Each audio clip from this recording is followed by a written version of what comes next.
My name is Harvey Konigsberg.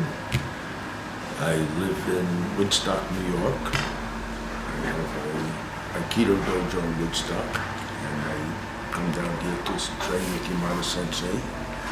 And I've been practicing Aikido since 1965. And I started Iaido with Otani Sensei, I think it was about 1970 or so. It's quite a while.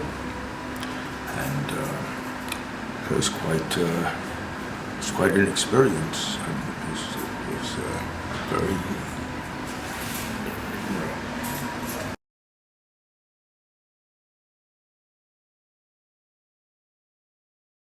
Well, I remember that he was quite a very big personality, and that he was very instructive. He was very creative, and that I remember we had really unique experiences training with Otani Sensei. You know, and I remember we started the YMCA on 23rd Street, and then we moved to 14th Street, and we got what Otani Sensei called the biggest dojo in the world. And he featured all kinds of, not just Iaido, but Kendo and Goju Karate and Jiu-Jitsu and Judo, and he was very, not ambitious. He was the Cecil B. DeMille of martial arts. He had that kind of a personality, and it was a lot of fun to be around him, and I learned quite a bit.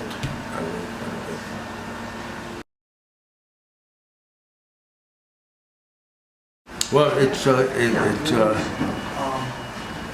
was very interesting. I mean, in the sense that the same way Aikido impacts my life, Iaido had a very important role in my life then.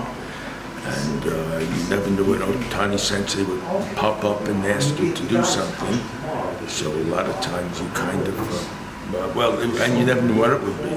I mean, one year we fought the European army at the cloisters. Had you heard about that?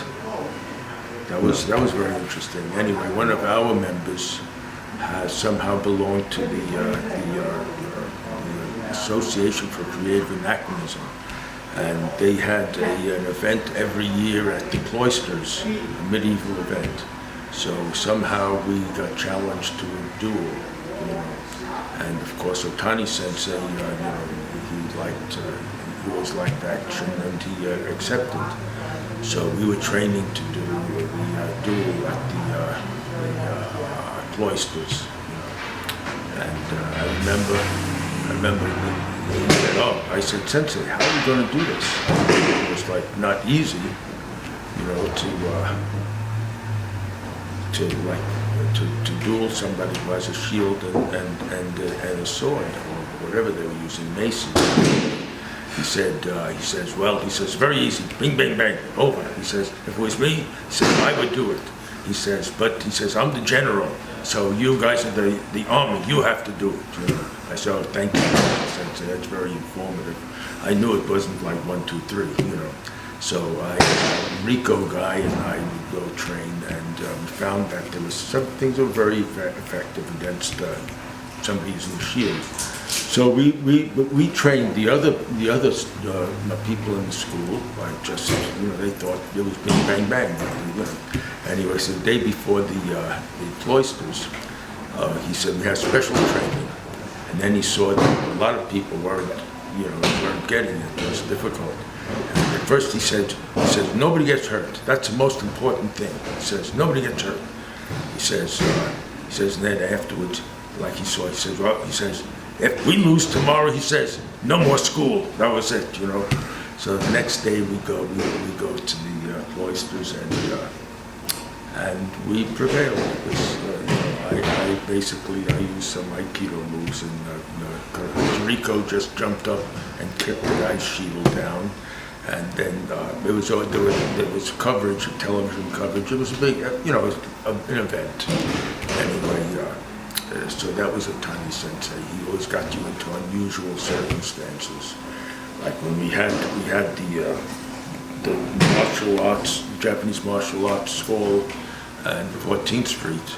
It was the largest in the world, and we were trying to get out of our lease because it was really too much for us, and we were fixing the place up. And at that time, two things happened. We were right next to, I think, a very famous acting school. And one day, while we were fixing everything up, somebody turned around and started a fire in the fuse box. So, fire engines came, and we had all these really high, these very expensive high-rise all around us. It was between Fifth Avenue Park and 6th. And so anyway, nobody knew what to do, just knew that you couldn't throw water on an electrical fire.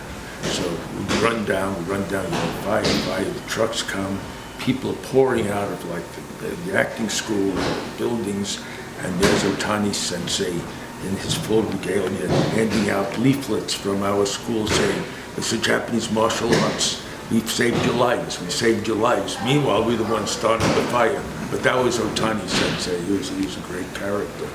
It was like you never knew what was going to happen, is what I'm saying. And he was a very good teacher, and he impacted my life like when you go most unforgettable people. You know, he was in that category, impact your life.